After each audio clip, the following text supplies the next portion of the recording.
Olá, meu amigo, minha amiga, muito obrigado por vocês estarem aqui no nosso Portal do José, principalmente no momento em que muitas incertezas ainda circulam aqui no nosso país. Muitas pessoas estão sendo bombardeadas com desinformações, com algumas notícias no campo da política, da economia, e outras que estão agora beirando a tragédia e a comédia, como foram algumas revelações nesse final de semana em relação à vida privada do presidente da República.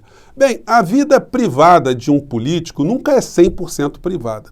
Porque, como uma pessoa está exposta ali ao escrutínio, à avaliação do povo de uma maneira geral, tudo que ele faz, toda a sua vida serve como referência para a pessoa receber um voto mais à frente ou não. Aquilo que pensa sobre política, religião, pensa sobre moral, pensa sobre república, democracia, enfim, sobre bens que tocam a nossa vida no cotidiano. Então, os fatos relacionados à vida do presidente da República têm importância sim, mas claro que as pessoas acabam fazendo muitas galhofas, muitas gozações, porque o bolsonarismo trouxe para o debate político um nível muito rasteiro, onde as pessoas xingam, ofendem, falam muitos palavrões, elas não têm limites para atacar, para defender aquilo que eles acham que é correto. Então agora, muitas pessoas estão dando troco com a vida que o presidente da República está tendo exposta agora, ele e de outras pessoas todas que estão no seu entorno.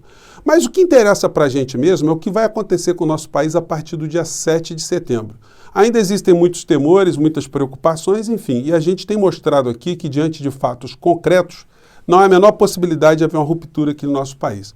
No entanto, isso não impede que as pessoas acreditem, ou muitas pessoas acreditem, que o Bolsonaro é um homem destemido, um homem corajoso, um homem capaz de fazer rupturas aqui no nosso país como a gente nunca tinha visto até hoje. Então, muitas pessoas estão indo em atendimento a esses chamamentos de vários grupos para as manifestações, principalmente em Brasília e São Paulo, e muitas dessas pessoas acreditam de fato que haverá uma grande transformação e ficam dizendo isso para cima e para baixo.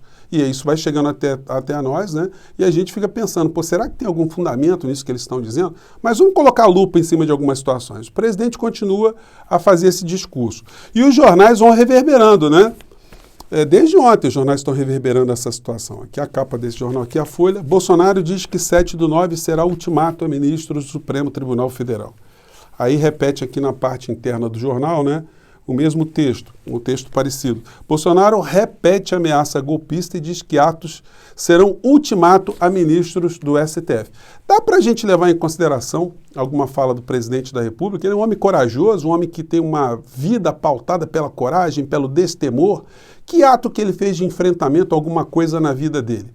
Então tem muitas pessoas que, vendo esses discursos vagos do Bolsonaro, acham que ele de fato vai romper alguma coisa. Gente, se a gente fosse levar a sério o que o Bolsonaro diz, a gente já teria entrado em guerra contra os Estados Unidos. Vocês se lembram aquela frase que ele disse para Ernesto Araújo, numa cerimônia pública, né? Que muitas vezes na diplomacia, quando acaba a saliva, a gente tem que ir para a pólvora. Isso falando em relação aos Estados Unidos, como se a gente tivesse aqui condições de enfrentar a guerra contra qualquer tipo de nação. Então, se a gente for levar a sério essas coisas, a gente realmente não sai de casa, porque são loucuras umas atrás das outras. E ele continua com esse discurso.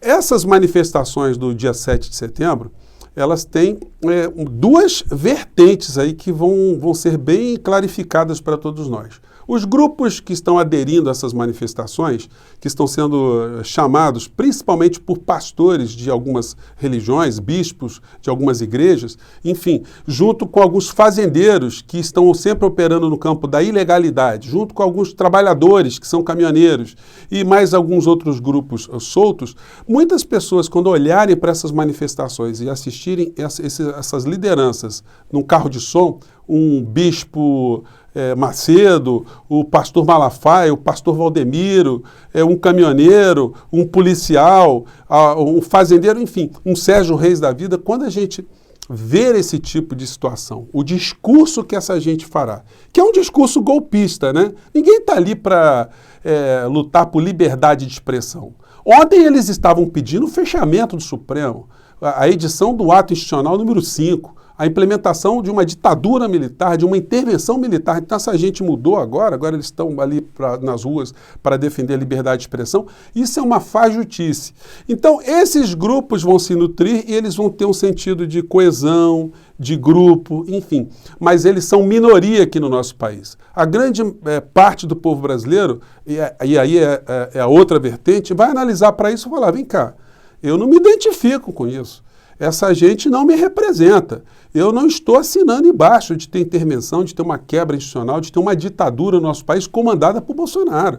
Pera lá. Então isso vai fazer com que haja uma reação da opinião pública também muito intensa. E essa reação também pode provocar, na sequência, uma maior desmoralização de Bolsonaro, que já anda muito mais desmoralizado por conta dos episódios que surgiram nesse final de semana. Bom, em relação a isso, a mistura de política com religião, eu já coloquei para vocês aqui alguns vídeos, né?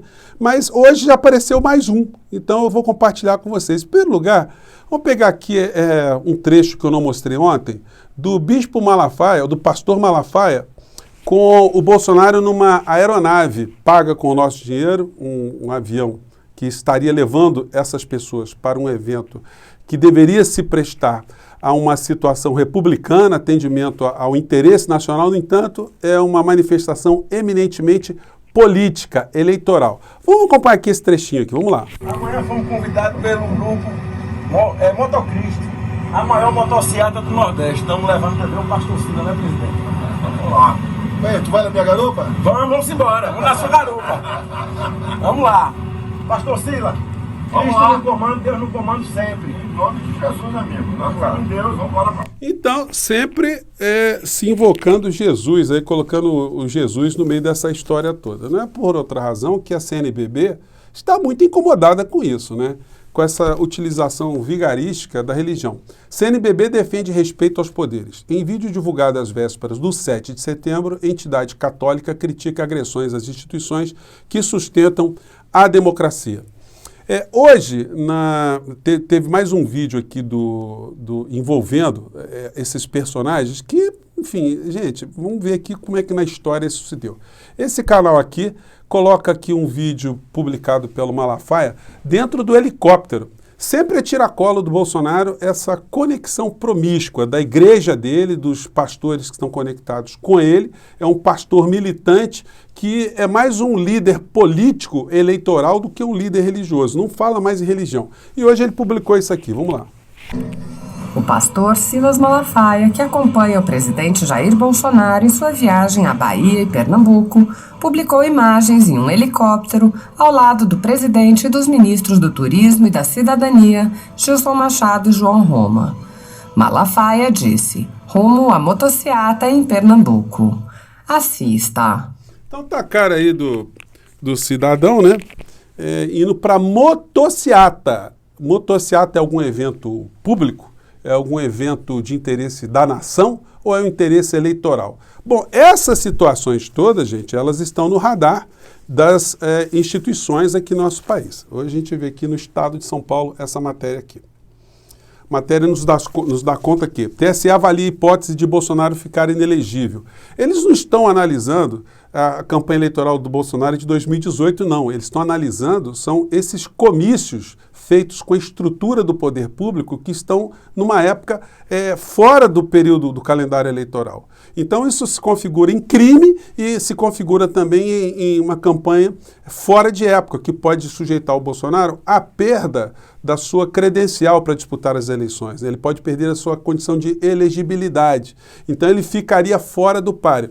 Lógico que isso tudo vai depender dos desdobramentos que esses episódios todos terão, as provas que serão coletadas no meio dessa história, mas os promotores eleitorais no Brasil inteiro não têm a menor dúvida que esses eventos do Bolsonaro são eventos feitos com dinheiro público para finalidades eleitorais. E esse tipo de situação envolvendo Malafaia, então, é uma situação que é absolutamente injustificável.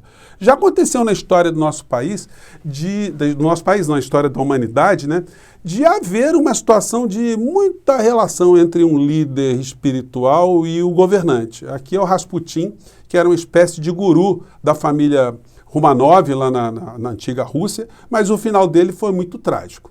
o próprio sistema ficou incomodado com a figura influenciando ali no poder, ele acabou sendo morto e na sequência também houve a revolução na Rússia, né? E a família toda dos czares também foi totalmente dizimada. Ou seja, não é um bom presságio ter esse tipo de conexão. E as coisas continuam acontecendo aqui no nosso país, né?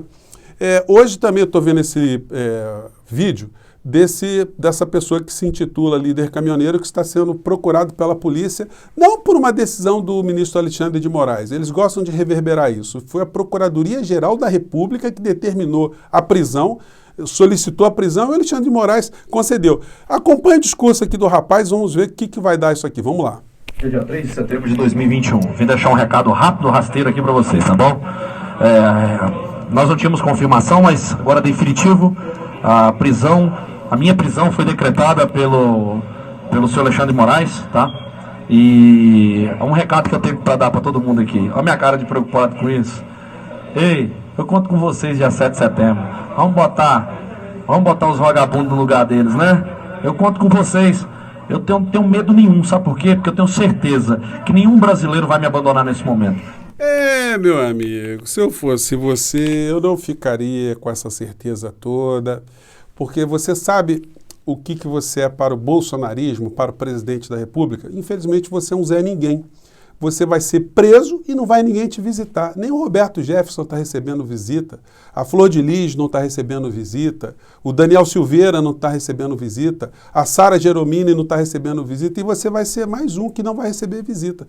E não faz bem para você, se eu fosse teu advogado, eu te orientaria a não desrespeitar a lei, não desrespeitar a justiça, porque essa situação vai ficar muito mais grave para você e não vai ter caminhoneiro nenhum fazendo rebelião no país por conta da sua ignorância, da sua petulância em desafiar a lei. Fora do Brasil, a gente tem exemplos que a gente pode utilizar também para confirmar isso que eu estou dizendo. Olha só, nos Estados Unidos, ontem, foi esse rapaz aqui, o Chifrudo, né? O Chifrudo hoje está muito em moda, né? Mas o rapaz aqui, ele fez um acordo para topar ficar preso por 51 meses, 4 anos e 3 meses, né, aproximadamente é o que ele está topando ficar ali, porque ele foi um dos caras que invadiu o Capitólio, vai entrar em cana, ele está confessando para pegar uma pena menor, e não precisava nem confessar, né? Como é que ele vai dizer que não era ele que estava lá, né? Então ele fez esse tipo de situação aí, esse acordo, e o Trump, eu pergunto para vocês, está lá visitando o Chifrudo? Ou esse pessoal não gosta muito de gente com chifre? Bom, por falar nessa situação, hoje mais uma repercussão das revelações da ex-mulher do Bolsonaro, dizendo aqui que o ex-empregado afirma que a ex-mulher de Bolsonaro forjou roubo de Land Rover para receber seguro. Gente, é uma baixaria total, né? A primeira mulher do Bolsonaro com quem ele brigou, enfim, ele que foi vereadora, quando eles brigaram, o que o Bolsonaro fez? Pegou o menino, o Carluxo, que tinha 17 anos, emancipou o Carluxo e botou o Carluxo para disputar as eleições de vereador no lugar da mãe, porque o Bolsonaro tinha brigado com ela. O rapaz ganhou as eleições, não sabe nem como é que ganhou, ele não tinha a menor ideia, ficava jogando videogame lá dentro da Câmara Municipal. Como um rapaz de 17 anos, 18 anos, que, enfim, não tinha nenhum tipo de talento, nenhum tipo de compreensão do que era um cargo público, né? Nenhuma vocação para isso, melhor dizendo. Pois bem, e a baixaria? A ex-mulher do Bolsonaro, segundo o próprio ex-funcionário, que deveria entrar com uma reclamação trabalhista contra a família, porque esse rapaz trabalhou muitos anos como motorista, empregado, babá, cozinheiro, sei lá, um monte de atividades e ficou subempregado, sem nenhum tipo de garantia. Então era o caso dele entrar com uma reclamação trabalhista, porque como é que pode, né? Essa turma toda aí, como é que eles agem tanto na ilegalidade? Nem uma carteira profissional o rapaz tinha, nem uma dignidade no seu habitat doméstico, ele que estava se prestando ali a cuidar do filho do presidente, que seria então o presidente da República. Essa senhora aqui entrou pobre no casamento, também a mulher número 2, ela era casada com um coronel do Exército, terminou o relacionamento dela e foi casar com o Bolsonaro, e aí teve essa baixaria toda. Quem denunciou ela para a companhia de seguro foi o próprio Bolsonaro, que disse que ela estava simulando o roubo de um carro para receber a grana do seguro. Moral da história, o seguro não pagou a ex-mulher do Bolsonaro. Isso para vocês verem. O que isso remete a gente nesse instante que a gente está conversando, né? As notícias vão pulando aqui para cima e para baixo. Isso está sendo um acontecimento nas redes sociais, para cima e para baixo, várias notícias vindo, né? Mas o que isso denota para a gente, qual é a ironia no meio dessa história toda e como é que o Bolsonaro ainda vai conseguir arrastar muitas pessoas para as praças públicas, né? Está tendo aqui no Brasil o maior encontro conservador do mundo. E eu fui dar uma navegada aqui no canal dessa turma e fui ver aqui os palestrantes, né? Os palestrantes aqui, tem vários palestrantes, o Augusto Nunes, pessoas conhecidas, o Eduardo Bolsonaro. Você não ir no evento e pagar para assistir Eduardo Bolsonaro, eu vou falar uma coisa para vocês, né? Felipe Barros, tem aqui o Hélio Angotti, também que lá da Saúde, o Mário Frias, Onyx Lorenzoni, gente, o Ricardo Salles, enfim, Tenente Santini, essa turma toda. Vocês estão notando a ausência de uma figura muito importante no meio desse discurso todo? Eu me refiro ao presidente da República. O presidente da República é considerado o ícone do conservadorismo aqui no Brasil. Eu gostaria de ver uma palestra do Bolsonaro falando sobre família, respeito à fidelidade, a valores familiares, a educação dos filhos, a respeito à sua esposa, à sua companheira, a lealdade, a criação de filhos, a religião no meio da família. Seria muito interessante ver o presidente da República discorrendo sobre a sua vida, falando para esses neoconservadores como é bom ser conservador e como o conservadorismo seria a solução para o nosso país e para a nossa pátria. Gente, a gente tem que reagir mesmo com ironia em relação a essas situações todas. Hoje eu recebi, inclusive, um e-mail, né, de um amigo que falou assim, olha, Zé, coloca lá o Mamonas Assassinas de fundo musical. A música se chama Boys Don't Cry, né, que é uma sátira de uma música de uma banda inglesa, cujo título é Boys Don't Cry, garotos não chorem, né, meninos não chorem, mas aqui ficou Boys Don't Cry. Eu não vou falar nada para não ficar muito excessivamente irônico aqui, mas eu vou colocar a letra dessa música para vocês na descrição do vídeo, o link da música para vocês verem por que essa música vai fazer muito sucesso a partir dos acontecimentos revelados nesse final de semana. E aí, gente, dá para a gente ter receio de que o nosso país pode descer uma ladeira com essa gente toda? Essa gente pode conduzir algum tipo de ruptura aqui no nosso país? Bem, vamos continuar a jogar luzes sobre esses episódios e vamos acompanhar em tempo real o que está acontecendo. Por agora, eu fico aqui. Um grande abraço, gente. Até o nosso próximo encontro. Tchau!